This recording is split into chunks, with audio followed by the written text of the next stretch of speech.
Hello everyone, welcome और welcome back to my channel. कैसे हो आप सब? आई होप कि आप सभी अच्छे हों और सेफ हों।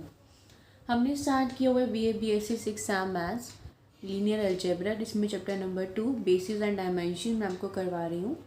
थोड़ा सा लेंदी है चैप्टर, बाकी आगे वाले सारे चैप्टर छोटे छोटे हैं, इसी में थोड़ा सा टाइम लगेगा। तो कल की वीडियो में मैंने आपको बेसिस के बारे में बताया था, बेसिस, ऑर्डर्ड बेसिस, और कुछ थ्योरम्स हमने की थी। Invariance of the number of elements of basis, और थ्योरम थी आपकी एग्जिस्टेंस थ्योरम थी। यहाँ पर मैक्सिमल लीनियरली इंडिपेंडेंट सेट के बारे में पढ़ा था, उसके बेस पे एक थ्योरम थी मिनिमल जनरेटिंग सेट। ये सब हम कल की वीडियो में कर चुके हैं। अगर आप में से किसी ने भी सेकंड चैप्टर की कोई वीडियो नहीं देखी है तो प्लेलिस्ट बनी हुई है अलग से लीनियर अलजेब्रा की, वहाँ जाके आप कोई भी वीडियो को देख सकते हो। आज का जो टॉपिक है which is dimension of a vector space, ये काफ़ी इंपॉर्टेंट है बीएससी के पॉइंट ऑफ व्यू से भी और एंट्रेंस के एग्ज़ाम के पॉइंट ऑफ व्यू से भी। एक क्वेश्चन आता है यहाँ से, आपको वेक्टर्स दे दिए जाते हैं और आपको डायमेंशन निकालने के लिए बोला जाता है, ठीक है। तो एमसीक्यू में इस तरह के क्वेश्चन ज़रूर आते हैं, ध्यान से पढ़ लेना। अच्छा टॉपिक है, समझने वाला टॉपिक है, ठीक है। देखो, dimension of a vector space, we now give a precise definition of the term dimension of a vector space. It is common geometrical language to say that R cube is three-dimensional, planes are all two-dimensional, and lines are all one-dimensional. Our definition of dimensions will agree with this common language but will be more general. देखो, simple बात है, अगर are cube है तो are cube की dimension कितनी है? 3 है। अगर आप 2 डायमेंशनल कोई प्लेन लेते हो तो वो कैसा होगा? सारे के सारे प्लेन कैसे हो जाएंगे? 2 डायमेंशन वाले, उनकी डायमेंशन 2 हो जाएगी। और किसी लाइन की बात करो तो लाइन कैसी हो जाएगी? 1 डायमेंशन हो जाएगी। और अगर आर क्यूब है तो ये क्या है? 3 डायमेंशन। अगर आर 4 है तो वो क्या है? 4 डायमेंशन। बट वो होगा नहीं, डायमेंशन तो 3 होती है ना, XYZ। मतलब एक जनरल अगर हम बात करें तो सिंपली हमें यहाँ से पता चल रहा है कि इसकी डायमेंशन क्या है? 3 है, ठीक है। उसके बाद एक प्रॉपर डेफिनेशन देखते हैं अब हम हमारे वेक्टर्स के, क्योंकि हम चैप्टर वेक्टर्स का पढ़ रहे हैं, हमारी बुक हमारी लीनियर अलजेब्रा, तो उसके अकॉर्डिंग हमारी डेफिनेशन क्या बनेगी? The number of elements in any basis of a finite dimensional vector space V over F is called the dimension of vector space V over F and is denoted as dimension of V। ये क्या कह रहे हैं कि किसी भी finite dimensional vector space की basis में कितने नंबर ऑफ एलिमेंट्स हैं, जितने नंबर ऑफ एलिमेंट्स हैं वो ही उस वेक्टर स्पेस की क्या हो जाएगी? डायमेंशन हो जाएगी। क्या कह रहे हैं? The number of elements in any basis of a finite dimensional vector space. Vector space कैसा होना चाहिए? फाइनाइट होना चाहिए, डायमेंशनल होना चाहिए, और इसकी कोई भी बेसिस हो उसमें जितने नंबर ऑफ एलिमेंट्स होंगे वो उस वेक्टर स्पेस के डायमेंशन होगी, और इसको डिनोट करते हैं डायमेंशन ऑफ V, ठीक है। If n is the number of element in any basis V, we write dimension of V is equals to n and say that V is a n dimensional vector space। ठीक है, समझ में आ गया। उसके बाद remarks देखो, remark के point important है। A vector space having a finite basis is called a finite dimensional vector space। यहाँ लिखा हुआ है ना, तो जिस वेक्टर की बेसिस फाइनाइट होगी उसको हम क्या बोलते हैं? फाइनाइट डायमेंशनल वेक्टर स्पेस, ठीक है। जिसकी फाइनाइट डायमेंशन नहीं होगी उसको बोलेंगे इनफाइनाइट डायमेंशनल वेक्टर स्पेस।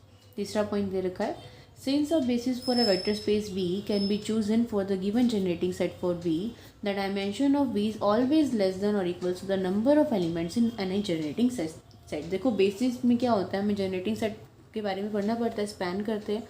तो जितने नंबर ऑफ एलिमेंट्स होते हैं ना जनरेटिंग सेट में, उतने या उससे कम जो होगी हमेशा डायमेंशन रहेगी किसी भी वेक्टर स्पेस की। यानी कि जनरेटिंग सेट के नंबर ऑफ एलिमेंट्स से ज़्यादा डायमेंशन नहीं हो सकती।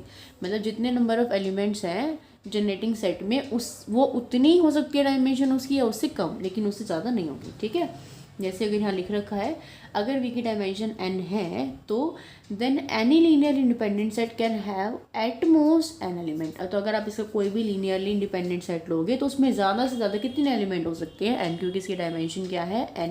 n हो सकते हैं, n से कम हो सकते हैं, ज़्यादा से ज़्यादा n, मतलब n से ज़्यादा इसके अंदर एलिमेंट नहीं हो सकते, ठीक है। अगर आपने n से ज़्यादा एलिमेंट ले लिए तो वो सेट लीनियरली इंडिपेंडेंट नहीं लेगा, वो लीनियरली डिपेंडेंट बन जाएगा, ठीक है। The dimension of the zero space singleton zero is 0 since the space is generated by empty set। क्योंकि इसको आपने empty set से जनरेट कर रखा है तो इसकी डायमेंशन क्या होगी? 0, ठीक है। Dimension of spaces of R square, अगर R क्यूब लोगे तो 3 हो जाएगी, R क्यूब लोगे तो 4 हो जाएगी, R की पावर 5 लोगे तो 5 हो जाएगी, R की पावर n, ऐसे, ठीक है। अब बात आती है एक्सटेंशन थ्योरम की। कल हमने पढ़ी थी एग्जिस्टेंस थ्योरम, ये आज हम पढ़ रहे हैं एक्सटेंशन थ्योरम। ये जो थ्योरम है जिनके नाम होते हैं एग्जिस्टेंस, एक्सटेंशन या फिर कोई और भी थ्योरम अगर आप पढ़ते हो तो इनको बोलते हैं हम नेमिंग थ्योरम। ये डायरेक्ट पेपर में कई बार आ जाती है। तो इनकी जो ये थ्योरम है, थ्योरम की स्टेटमेंट है, ये भी आपको लर्न होनी चाहिए। यहाँ तो गिवन है लेकिन इनको भी आपको लर्न करना पड़ेगा, ठीक है। तो ये थ्योरम भी पढ़ लेना, आराम से अच्छे से पढ़ लेना, ऐसे मत सोचना कि ये नहीं आएगी, ये भी आ सकती है, ठीक है। आगे वाली थ्योरम तो है ही इंपॉर्टेंट, ये वाली भी इंपॉर्टेंट है। इसकी पढ़ते हैं हम। स्टेटमेंट क्या है? Every linearly independent subset of a finitely generated vector space V over F can be extended to form a basis of V। Extension theorem है मतलब एक्सटेंड करना है। क्या एक्सटेंड करना है? हर एक लीनियर इंडिपेंडेंट सेट है किसका? फाइनाइटली जनरेटेड वेक्टर स्पेस का। उसको आप एक्सटेंड करके क्या बना सकते हो? वी की बेसिस बना सकते हो। यानी कि उसके अंदर आप एलिमेंट्स को अगर ऐड कर दोगे तो वो एक्सटेंड होगी, वी की क्या बन जाएगी? बेसिस। और if V is a finitely generated vector space and V1 V2 up to VR is a linearly independent subset of V। वही सेम बात है, फाइनाइटली जनरेटेड वेक्टर स्पेस दे रखा है, यहाँ पे लीनियर इंडिपेंडेंट आपको सेट बना के दे दिया V1 V2 up to VR, then it can be extended to form a basis of V। तो अगर आप इसके अंदर एलिमेंट डाल दो तो ये एक्सटेंड होकर क्या बन जाएगी? V की बेसिस बन जाएगी, ठीक है। देखो, if V1 V2 up to VR आपको क्या दे रखा है? लीनियरली इंडिपेंडेंट दे रखा है। अगर ये V को स्पैन कर देता है, लीनियर इंडिपेंडेंट तो दे ही रखा है और ये स्पैन भी कर जाता है तो बेसिस बन जाएगी। तो थ्योरम यहाँ पे आपकी प्रूव हो गई। लेकिन अगर ये स्पैन नहीं करता तो उसका हम केस कर रहे हैं, ठीक है। देखो, हमने मान लिया एस क्या है? V1 V2 VR प्लस 1 और Vn be a maximal linearly independent subset of V। हमने इस V का ना ये क्या मान लिया? मैक्सिमल लीनियरली इंडिपेंडेंट सेट मान लिया। मतलब इससे अगर आप कोई बड़ा सेट लोगे ना तो वो फिर क्या हो जाएगा? अगर इसके अंदर मान लो आप कोई एलिमेंट ऐड कर दोगे तो फिर वो लीनियरली डिपेंडेंट रह जाएगा। यानी कि ये सबसे बड़े से बड़ा मैक्सिमल लीनियरली इंडिपेंडेंट सेट है, इससे कोई बड़ा सेट लीनियरली इंडिपेंडेंट नहीं हो सकता, ठीक है। तो आपने क्या किया? V में से कोई आर्बिट्रेरी एलिमेंट स्मॉल v ले लिया और वो इसके अंदर डाल दिया। तो वही बात जो मैंने आपको कही, अगर आप इसके अंदर कोई एलिमेंट डाल दोगे तो फिर ये लीनियरली डिपेंडेंट बन जाएगा, क्योंकि सबसे बड़ा यही है लीनियरली इंडिपेंडेंट, ये हम मान के चले, ठीक है। तो क्योंकि अभी लीनियरली डिपेंडेंट बन गया तो इसके लिए स्केलर एग्जिस्ट करेंगे जो किससे बिलोंग करेंगे? फील्ड से, यानी कि F से। और क्योंकि लीनियरली डिपेंडेंट है तो सारे के सारे जीरो नहीं होंगे। और किस तरह से एग्जिस्ट करेंगे कि A1 V1 plus A2 V2 plus up to AN VN और प्लस AV किसके इक्वल होगा? 0। तो जहाँ पे भी ये चीज़ आ जाती है वहाँ पे दो केसेस अराइज होते हैं, एक बार A इक्वल टू 0 और एक बार A नॉट इक्वल्स टू 0। अगर A इक्वल टू 0 हो जाए तो A1 V1 plus A2 V2 plus up to AN VN equals to 0। इसका मतलब V1 V2 VN क्या बन गए? लीनियरली इंडिपेंडेंट बन गए। अगर ये लीनियरली इंडिपेंडेंट बन गए तो लीनियरली इंडिपेंडेंट के अकॉर्डिंग तो सारे के सारे स्केलर्स क्या होने पड़ेंगे? 0 होने पड़ेंगे। लेकिन हम तो मान के चलें कि सारे स्केलर्स तो 0 नहीं हो सकते, तो कॉन्ट्राडिक्शन आ गई। कॉन्ट्राडिक्शन क्यों आए? क्योंकि हम A इक्वल टू 0 गलत मान के चले थे।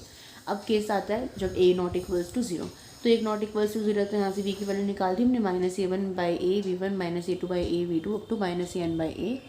तो यहाँ से मैंने V को क्या लिख दिया? V1 V2 up to VN के लीनियर कॉम्बिनेशन में लिख दिया। तो ये V किसका एलिमेंट लिया था हमने? कैपिटल V का। इसके लीनियर कॉम्बिनेशन में लिख दिया तो मतलब V कहाँ चला जाएगा? लीनियर कॉम्बिनेशन में, यानी कि LS में चला जाएगा। तो अगर V जा रहा है तो ऐसे सारे एलिमेंट्स आएंगे, तो आपका कैपिटल V किसके अंदर कंटेन हो जाएगा? LS के अंदर कंटेन हो जाएगा।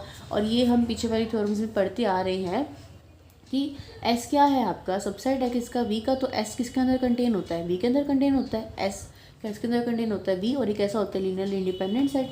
तो अगर S कंटेन हो रहा है V के तो इसके लीनियर कॉम्बिनेशन का सम भी किसके अंदर कंटेन होगा? V के अंदर। और ये हम पिछली बार थ्योरम्स में प्रूव कर चुके हैं इस स्टेप की, LS हमेशा V के अंदर कंटेन होता है। तो यहाँ से V LS के अंदर कंटेन है, यहाँ से LS V के अंदर कंटेन है। इन दोनों इक्वेशंस को कंबाइन कर दो तो V किसके इक्वल आ जाएगा? LS के इक्वल आ जाएगा। तो हम ये तो प्रूव कर रहे थे कि अगर ये लीनियर इंडिपेंडेंट है, अगर ये लीनियर इंडिपेंडेंट है तो हमने इसको क्या दिखा दिया कि ये क्या कर रहा है? स्पैन भी कर रहा है। अगर ये स्पैन कर रहा है तो दोनों कंडीशन को मिला के क्या बन जाएगी? V की बेसिस बन जाएगी। तो इस थ्योरम का रिजल्ट हम आगे वाली थ्योरम में यूज़ करेंगे। ध्यान रखना क्या है रिजल्ट ये है, अगर V एक फाइनाइटली जनरेटेड वेक्टर स्पेस है और V1 V2 VR linearly independent set है, तो अगर आप इसको एक्सटेंड कर दो, इसके अंदर एलिमेंट को डाल दो, हमने इसको एक्सटेंड ही तो किया, इसको हमने इसके अंदर V को डाल दिया तो इसने क्या बनाया? बेसिस बनाया, ठीक है। समझ में आ गया? देखो, कॉरोली दे रखी है, क्या है? If the vector space V of dimension is of dimension n, then any n linearly independent vectors in V form a basis of V। ये कह रहे हैं कि अगर कोई वेक्टर स्पेस है V जिसकी डायमेंशन n है तो any n linearly independent vectors जो हैं, कोई भी n linearly independent vectors V की क्या बनाएंगे? V की बेसिस बनाएंगे, ठीक है। ये रिजल्ट भी ध्यान रखना। उसके बाद ये थ्योरम इंपॉर्टेंट है। देखो क्या कहती है theorem, if W is a subspace of a finite dimensional vector space V over F। क्या दे रखा है आपको, W सबस्पेस दे रखा है किसका, finite dimensional vector space V over F का। Then W is finite dimensional, तो आपको शो करना है कि W क्या है, फाइनाइट डायमेंशनल है, and dimension of W less than equal to dimension of V है। ऑल्सो एक तो आपको सबसे पहले शो करना है कि W क्या है, फाइनाइट डायमेंशनल है। दूसरा शो करना है कि dimension of W less than equal to dimension of V है। तीसरा क्या शो करना है, अगर dimension of W dimension of V के इक्वल है तो W V के इक्वल है, और अगर W V के इक्वल है तो ये चीज़, यानी कि कन्वर्स पार्ट भी यहाँ पे इफ एंड ओनली इफ वाली कंडीशन है ना। तो सबसे पहले मुझे क्या शो करना है कि V फाइनाइट डायमेंशन है और ये वाली कंडीशन तो करें। देखो क्या दिए रखा है इन्होंने, W एक सब स्पेस है फाइनाइट डायमेंशनल वेक्टर स्पेस का, ठीक है। तो मैंने V की डायमेंशन मान ली, V की डायमेंशन दे रखी है ना, इसका मतलब V की डायमेंशन अपनी मर्जी से मान ली n। तो अभी हमने रिमार्क में पढ़ा था अगर डायमेंशन ऑफ V n के इक्वल है तो n नंबर ऑफ n क्या होंगे, maximum number of linearly independent vectors होंगे किसी भी सबसेट V के, यानी कि इससे ज़्यादा किसी भी सबसेट लीनियरली इंडिपेंडेंट सबसेट के अंदर n से ज़्यादा एलिमेंट नहीं हो सकते, ठीक है। नाउ W क्या है, V का सबसेट है, W being a subset of V has eight most n number of vectors, क्योंकि W क्या है, V का सबसेट है, और हम कह रहे हैं कि V के किसी भी सबसेट के अंदर n से ज़्यादा एलिमेंट नहीं हो सकते, n से ज़्यादा वेक्टर नहीं हो सकते, तो इसका मतलब W के अंदर भी n से ज़्यादा वेक्टर नहीं हो सकते, ठीक है। तो मैंने मान लिया कि let W1 W2 up to Wm with the maximum number of linearly independent vectors in W such that कि जो m की वैल्यू है या तो n के इक्वल हो जाए, n से छोटी रहेगी लेकिन n से बड़ी नहीं होगी, मैंने ये सेट मान लिया, ठीक है। तो for any W belonging to W, तो मैंने एक स्मॉल w लिया जिसके लिए क्या होगा, we have W1 W2 up to Wm, और मैंने इसके अंदर एक W ऐड कर दिया। तो वही सेम थ्योरम, अगर आपने इस मैक्सिमल लीनियरली इंडिपेंडेंट, देखो ये बन गया ना, मैक्सिमल लीनियर इंडिपेंडेंट सेट के में कोई भी एक नंबर ऐड कर दिया तो ये क्या बन जाएगा, लीनियरली डिपेंडेंट बन जाएगा। अगर ये लीनियरली डिपेंडेंट बन गया तो इसके लिए स्केलर एग्जिस्ट करेंगे जो सारे के सारे जीरो नहीं होंगे।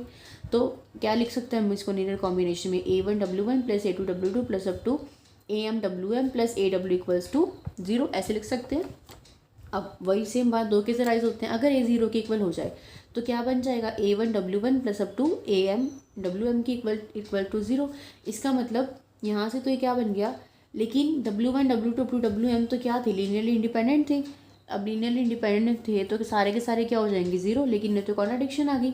यहाँ हमने लिखा नॉट इक्वल्स टू 0, यहाँ हम लिख रहे हैं कि इक्वल्स टू 0, तो वही सेम चीज़। अभी तक हमने जितनी भी थ्योरम करी है, जब भी हम A को इक्वल टू 0 रखते हैं तो हमारे पास यही कंडीशन आती है। तो ये क्यों, देखो क्यों होता है ये इसीलिए होता है ना कि अगर A 0 मान लो, अगर A को इक्वल टू 0 करने से चीज़ सॉल्व हो जाएगी तो फिर तो हम इसको लीनियर कॉम्बिनेशन में दिखा ही नहीं पाएंगे। हम ये करते स्टेप इसीलिए हैं ताकि हम W को इसके मतलब W या V जो भी होता है उसको इन एलिमेंट्स के लीनियर कॉम्बिनेशन में दिखा सके, और फिर ये दिखा सकते कि ये इसकी बेसिस बन रही है, यानी कि लीनियरली डिपेंडेंट तो चीज़ ऑलरेडी प्रूव हो जाती है, स्पैन प्रूव करने के लिए हम ये वाला स्टेप करते हैं। तो इसीलिए हर जगह क्या हो जाता है, कॉन्ट्रडिक्शन आ जाती है, ठीक है। अब वही सेम बात, A 0 पे तो कॉन्ट्रडिक्शन आ गई, तो क्या लोगे, A नॉट इक्वल्स टू 0।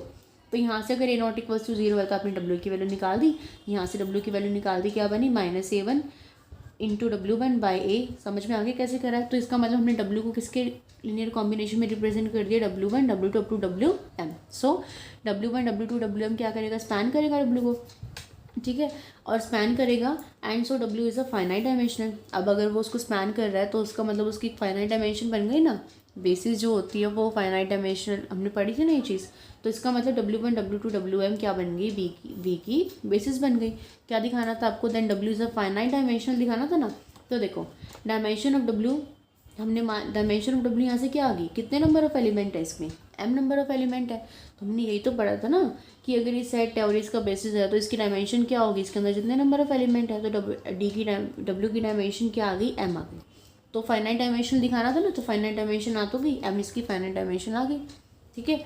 उसके बाद देखो हम क्या लेके चले थे कि m less than equals to n है, m हमने क्या लिया, डायमेंशन ऑफ V है ना, और n क्या था, n क्या लेट कर रखा था, डायमेंशन ऑफ देखो हमने ये कंडीशन ली थी ना अभी, m less than equals to n है, और अभी मैंने m किसको माना, डायमेंशन ऑफ W को माना, ऊपर मैंने n किसको मान रखा है, डायमेंशन ऑफ V को। तो ये देखो यहाँ से क्या आ गया, dimension of W less than equals to dimension of V। देखो ये चीज़ भी प्रूव हो गई ना।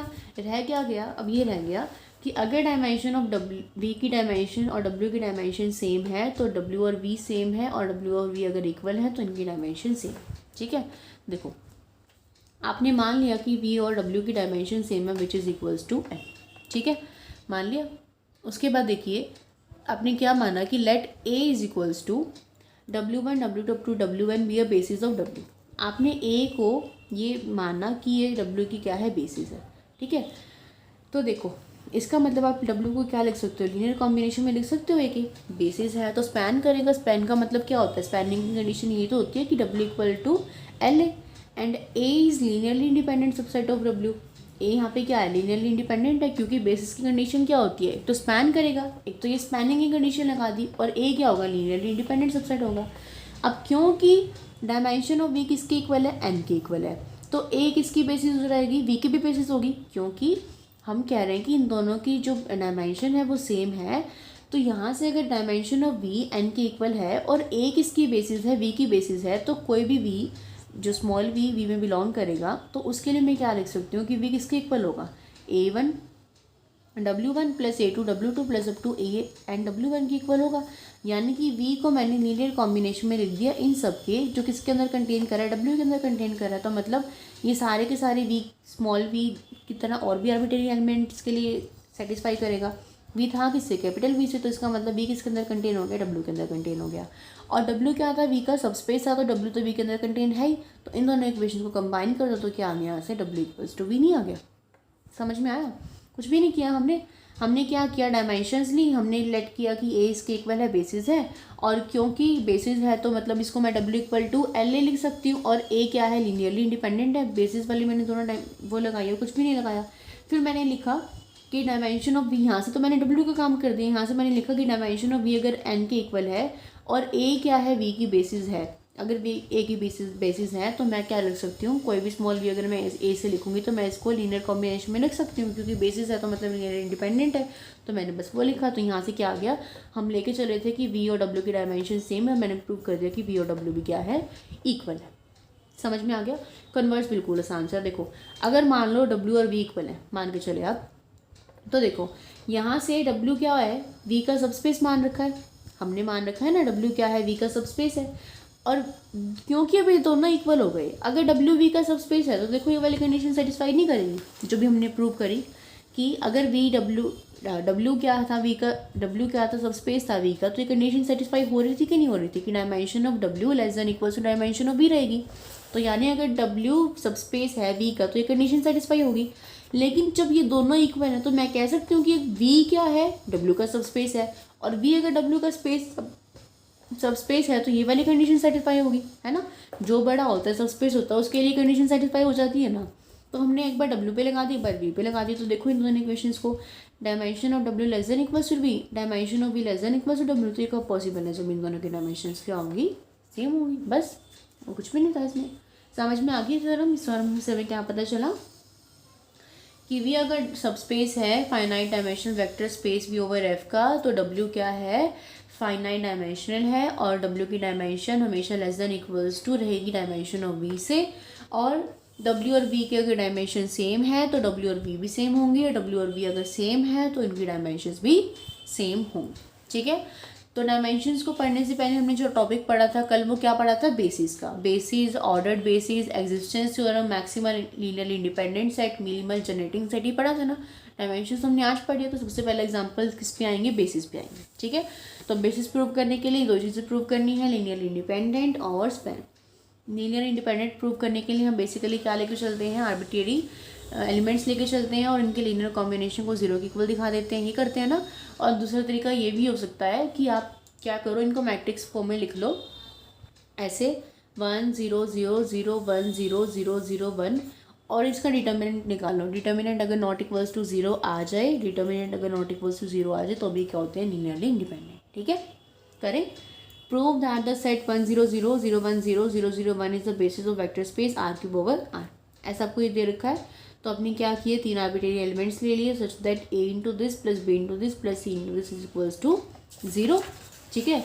आपने इनको क्या कर दिया, अंदर मल्टीप्लाई कर दिया, a 0 0 plus B plus 0 b 0 plus 0 0 c equals to 0, ठीक है। यहाँ से देखो क्या बनेगा, a b c और 0 को आप लिख सकते हो ना 0 0 0, तो कंपेयर करो a b 0 b b 0 c b 0, तो तीनों अगर 0 आ गए तो मतलब s क्या हो गया, लीनियर इंडिपेंडेंट वेक्टर्स का सेट हो गया। दूसरा क्या शो करना है कि स्पैन कर रहे हैं, तो स्पैन करने के लिए क्या करोगे, आपने कोई भी वेक्टर ले लिया यू, किसमें से उठाया, जब को दे रखा है आर क्यूब ओवर आर, और उसको आप किस तरह से लिख सकते हो, लीनियर कॉम्बिनेशन में लिख सकते हो। तो क्योंकि ये 3 डायमेंशन का है तो यू को आपको 3 टप्पल की फॉर्म में मानना पड़ेगा, यानी कि ए बी सी, किसका एलिमेंट, इसका एलिमेंट।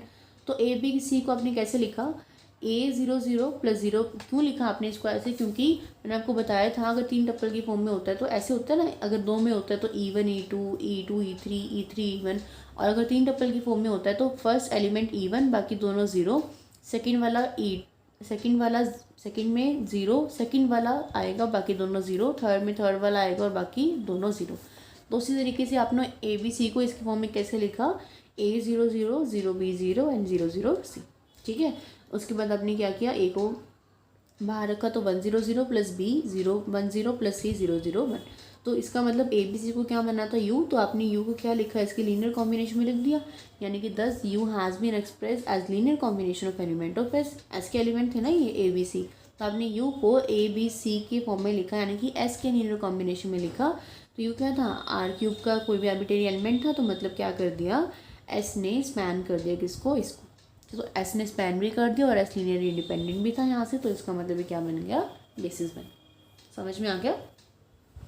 उसके बाद देखो सेकेंड एग्जाम्पल इंपॉर्टेंट है ये, prove that S is equals to this spans the vector space R cube over R but is not a basis, ठीक है। स्पैन तो कर रहा है लेकिन बेसिस नहीं बना रहा, इसका मतलब स्पैन तो करेगा बट क्या नहीं होगा, लीनियरली इंडिपेंडेंट नहीं होगा, ठीक है। तो शो करते हैं, तो शो करेंगे, तो शो करने के लिए स्पैनिंग शो करने के लिए यू हमने वही सेम, क्योंकि आर क्यूब ओवर आर है यहाँ पे भी, तो ए बी सी लिया। ए बी सी को मैंने कैसे लिखा, x into 100 + y into 110 + z into 111 और प्लस t इंटू 010, ठीक है। तो देखो इसके अंदर मल्टीप्लाई करो, x0 0 y 0 z और 0t 0, इनको इकट्ठा कर लो, x + y + z, यहाँ से 0 + y + z यानी कि y + z, और यहाँ से 0 + 0 + z + 0 यानी कि z बचेगा। तो ए की वैल्यू क्या आ गई, ये बी की वैल्यू क्या आ गई, ये सी की वैल्यू क्या आ गई, ये, लेकिन स्केलर्स आपने क्या मान रखी हैं, एक्स वाई जेड, तो आपको निकालनी है एक्स वाई जेड और टी की वैल्यू। तो देखो यहाँ से जेड किसके इक्वल है, सी के इक्वल है, तो यहाँ से आपको किसकी वैल्यू निकालनी है, एक्स वाई जेड की वैल्यू निकालनी, तो वाई की वैल्यू निकालो, क्या होगी, बी - z - टी, और यहाँ से इसकी वैल्यू पुट कर दो किसकी, जेड की, जेड की वैल्यू क्या है सी, तो वाई की वैल्यू क्या थी, बी - z - टी, उसके अंदर आपने z को c से रिप्लेस कर दिया, तो यानी कि b - c - t बन गई। x की वैल्यू क्या बनेगी, a - y - z, तो इसके अंदर आपने क्या किया, a - y की वैल्यू पुट कर दी, y की वैल्यू पुट कर दी, और क्या किया, z की वैल्यू पुट कर दी, ठीक है। तो x क्या आ गया आपका a - b + t, यानी कि z की वैल्यू तो आ गई c, y की वैल्यू आ रही है b - c - t, और x की वैल्यू आ रही है a - b + t, यानी कि x और y किस पे डिपेंड कर रहे हैं, t पे डिपेंड कर रहे हैं। तो अब इसको सॉल्व करने के लिए मुझे टी को कुछ लेट करना पड़ेगा, आपकी मर्ज़ी, आप टी को कुछ भी लेट कर सकते हो, कोई भी पॉजिटिव नंबर लेट कर सकते हो। तो यहाँ पे आपने टी को क्या लेट कर लिया, 0, 1 भी लेट कर सकते हो, 2 भी लेट कर सकते हो, 3 भी लेट कर सकते हो, जैसे जैसे टी की वैल्यू को चेंज करोगे वैसे वैसे स्केलर्स चेंज हो जाएंगे, ठीक है। तो टी अगर 0 हो जाए तो देखो क्या होगा, टी की वैल्यू अगर 0 होगी तो वाई की वैल्यू क्या बनेगी, b - c, एक्स की वैल्यू क्या बनेगी, a - b, और z की वैल्यू क्या रहेगी, c।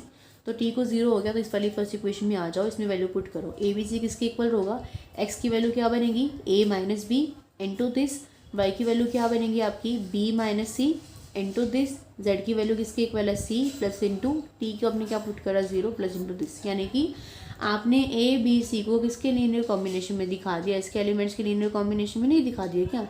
तो बस आपने ये तो शो करना था कि ये इसको क्या कर रहा है, स्पैन, तो स्पैन तो इसने कर दिया, लेकिन अब हमें क्या शो करना है कि लीनियर इंडिपेंडेंट नहीं है, क्योंकि बेसिस नहीं बन रहा तो मतलब लीनियर इंडिपेंडेंट नहीं है। अगर आपको ये शो करना है कि लीनियर इंडिपेंडेंट नहीं है तो क्या शो करना पड़ेगा कि लीनियरली इंडिपेंडेंट है, सॉरी डिपेंडेंट है। तो उसके लिए क्या करो, किसी भी एक स्केलर को क्या दिखा दो कि वो क्या है, नॉन ज़ीरो है, क्योंकि अगर आप ऐसा कर दोगे कि कोई भी स्केलर अगर नॉन ज़ीरो आ जाए तो वो क्या बन जाएगा, लीनियर इंडिपेंडेंट बन जाएगा ना, तो ये शो करना है। तो देखो क्या किया आपने, ये था x इंटू 100 + y इंटू, ये वाली कंडीशन थी, इन सबको आपने ऐड कर लिया यहाँ से। तो देखो कंपेयर करो, x + y + z 0 के इक्वल, y + z + t 0 के इक्वल, और z किसके इक्वल, 0 के इक्वल।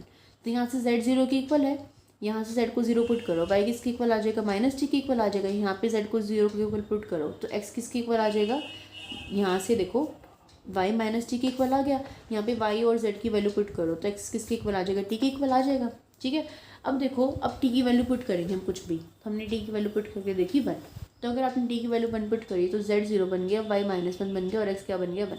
तो देखो x y z और t क्या थे, स्केलर्स थे, तो अगर आपने इनकी वैल्यू पुट करी तो देखो ये दो स्केलर्स नॉन जीरो नहीं बन गई और t भी क्या है 1, यानी कि ये 3 स्केलर आपके क्या बन गए, नॉन जीरो बन गए ना, नॉन जीरो। लेकिन लीनियरली डिपेंडेंट की कंडीशन में तो क्या होता है, सारे के सारे स्केलर जीरो होते हैं, मतलब ये नॉट ऑल जीरो वाली कंडीशन आ गई ना।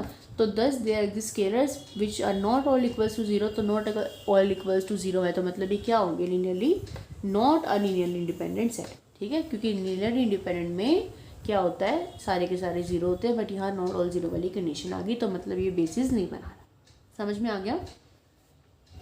उसके बाद थर्ड एग्जाम्पल देख लो, a V is a vector of all order basis of pairs of complex number. क्या है, वी एक वेक्टर है जो किसका सेट है, ऑर्डर्ड पेयर में लिखने हैं कॉम्प्लेक्स नंबर, यानी कि कॉम्प्लेक्स नंबर की ऑर्डर्ड पेयर का क्या है, वी एक वेक्टर सेट है ओवर द फील्ड क्या देखिए R, then the set this is the basis of V. ठीक है, तो बेसिस बनाना तो लीनियर इंडिपेंडेंट दिखाया पहले हमने मान लिया कि लेट A1, अब देखो क्या है, कॉम्प्लेक्स नंबर है ना, तो कॉम्प्लेक्स नंबर की फॉर्म में लिखना पड़ेगा आपको, A1 1 0 प्लस A2 आयोटा 0, क्योंकि A1 प्लस आयोटा A2 लिखोगे ना, आप इसको ऐसे लिखोगे ना, देखो A1 plus iota A2 ordered pair में लेना, और एक दूसरा क्या लोगे A3 प्लस आयोटा A4। तो A1 के साथ क्या लिखोगे, पहला क्या है 1 0, फिर प्लस आयोटा A2 के साथ क्या लिखोगे आप, A2 के साथ क्या लिखोगे आयोटा 0, फिर A3 के साथ क्या लिखोगे 0 1, और प्लस आयोटा A4 के साथ क्या लिखोगे 0 आयोटा। तो वही लिख रखा है, A1 के साथ दिस, A2 के साथ दिस, A3 के साथ दिस, A4 के साथ दिस। ठीक है, इज इक्वल्स टू 0, जहाँ पे AI किससे बिलोंग कर रहे हैं, R से बिलोंग कर रहे हैं, क्योंकि यहाँ पे जो फील्ड है वो क्या दे रखी है, R दे रखी है। ठीक है, हमेशा हर किसी क्वेश्चन में फील्ड F होती थी, इससे हम F लिखते थे, बट यहाँ स्केलर्स की जो फील्ड है वो R है, तो इसलिए हमने R लिखा। यहाँ से क्या करो, सबको इकट्ठा कर लो, A1 plus iota A2 plus A3 और प्लस आयोटा A4, ये बन गया इन सबको अगर आप इकट्ठा लिखोगे, इज इक्वल्स टू 0 0। यहाँ से A1 प्लस आयोटा A2 किसके इक्वल आ गए 0 की, और A3 प्लस आयोटा 4 किसके इक्वल आ गए 0 की इक्वल। तो देखो A1 भी 0, A2 भी 0, A3 भी 0, A4 भी 0, यानी कि सारे के सारे स्केलर 0 हो गए, सारे स्केलर 0 हो गए, मतलब S कैसा हो गया, लीनियरली इंडिपेंडेंट। ठीक है, अब क्या दिखाना है कि S क्या कर रहा है, स्पैन कर रहा है V को। तो देखो U कहाँ से लोगे एलिमेंट, V से लेते हैं हम, वेक्टर से लेते हैं। अब वेक्टर यहाँ पे क्या डिफाइन कर रखा है, ऑर्डर्ड पेयर किसका, कॉम्प्लेक्स नंबर का। तो U को क्या लेना पड़ेगा, ऑर्डर्ड पेयर किसकी, कॉम्प्लेक्स नंबर की, जहाँ पे ABCD कहाँ से बिलोंग कर रहे हैं, फील्ड क्या यहाँ पे R। ठीक है, तो वही सेम चीज़ A इंटू ये plus B into this plus C into this plus D into this. तो U क्या था, V का आर्बिट्रेरी एलिमेंट, उसको आपने ABCD यानी कि S के एलिमेंट्स के लीनियर कॉम्बिनेशन में लिख दिया। तो देखो ये S के एलिमेंट्स थे ना, तो ये S के एलिमेंट्स के लीनियर कॉम्बिनेशन में लिख दिया, तो मतलब U क्या कर रहा है, स्पैन कर रहा है किसको, S को, यानी कि तो S क्या कर रहा है, स्पैन कर रहा है V को, तो मतलब S क्या हो गया, एक बेसिस हो गया। ठीक है, समझ में आ गया। उसके बाद ये वाला क्वेश्चन है, बस आगे वाले क्वेश्चन थोड़े अलग हैं, बस यहाँ तक अभी करेंगे 4 तक। Show that this set forms the basis of R की पावर 3। देखो अब यहाँ पे R की पावर 3 दे रखा है ना, तुमने क्या लिखा, we know that for a finite dimensional vector space V of dimension n any set of linearly independent vectors V form a basis of V। अभी हमने थ्योरम करी थी ना कि क्योंकि ये क्या है, फाइनाइट डायमेंशनल वेक्टर स्पेस, इसकी डायमेंशन क्या है 3, तो ये बेसिस तो बनाएगा। तो यहाँ से ये चीज़ तो प्रूव होगी कि बेसिस बनाएगा। तो क्या शो करना रहेगा, सिर्फ और सिर्फ लीनियरली इंडिपेंडेंट। तो लीनियर इंडिपेंडेंट के लिए आप मैट्रिक्स मेथड का यूज़ कर सकते हो, इसका डिटर्मिनेंट निकाल के देख सकते हो। जैसे कि क्या दे रखी है आपको मैट्रिक्स 2 1 4, देखो बताती हूँ मैं कैसे करना है, 2 1 4 1 -1 2 और 3 1 -2। देखो ऐसे दे रखा है ना, वो वाला तरीका तो आपको है ही, A into this plus B into this plus C into this करोगे तो सारे के सारे ये देख लेना equal to B equal to C 0 आ जाएंगे। और अगर इस वाले मेथड से करोगे ना तो इसका डिटर्मिनेंट निकाल के देखो, फर्स्ट वाला एज इट इज़, ये छोड़ देते हैं, ये छोड़ देते हैं, दोनों की मल्टीप्लाई करो 2 -2, फिर -1 इंटू -2 और -6 और प्लस माइनस, ये प्लस होता है, ये माइनस होता है, ये प्लस होता है, +4 इंटू, इसको छोड़ दो, इसको छोड़ दो, 1 इंटू 1 इज़ 1 और +4, तो 2 इंटू 0 -1 -8 +4 इंटू 5। ठीक है, तो देखो ये नॉट इक्वल्स टू 0 आएगा ना, हाँ ठीक है।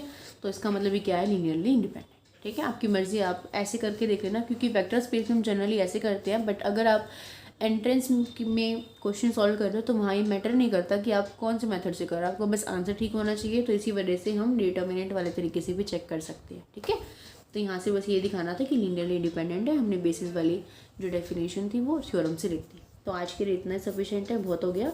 4th एग्जाम्पल तक हमने कर लिए, इतना कर लेना। आगे वाले एग्जाम्पल्स में क्या है तो यही सेम चीज़। उसके बाद यहाँ से जो है वो अलग मेथड शुरू हो जाता है, उसके बेस पे है ये एग्जाम्पल्स। फिर इन वाले मेथड्स के लिए अलग है, इस एक क्वेश्चन पे अलग मेथड पे क्वेश्चन दे रखे हैं। मतलब कंसेप्ट यही है, बस बीच में मेथड चेंज है। फिर 2.3 तक का कंसेप्ट आपका हो जाएगा।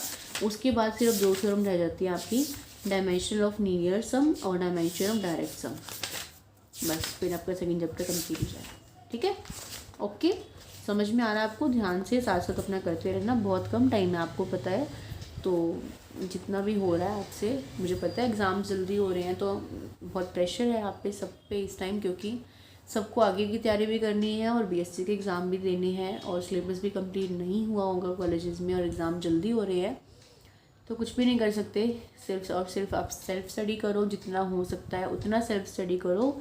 कॉलेज में जाना है जाओ, अगर मतलब अटेंडेंस भी ज़रूरी है तो कॉलेज में ध्यान से पढ़ो जितना पढ़ रहे हो, और सेल्फ स्टडी ज़्यादा करो। जितना सेल्फ स्टडी करोगे उतनी तैयारी आपकी अच्छी होगी। ठीक है, कोई डाउट हो, कुछ पूछना तो आप मुझसे पूछ सकते हो। और अगर समझ में आ गया हो तो प्लीज़ वीडियो को लाइक कर दिया करो, इसमें आपको कुछ टाइम ज़्यादा नहीं लगता, अच्छा लगता है बस वीडियो पे अगर लाइक होते हैं तो प्लीज़ वीडियो को लाइक कर देना। कमेंट सेक्शन में बता देना कि समझ में आ गया, और सभी फ्रेंड्स के साथ शेयर कर देना वीडियो को। And all the very best for your exam and for your future. Keep watching, keep studying.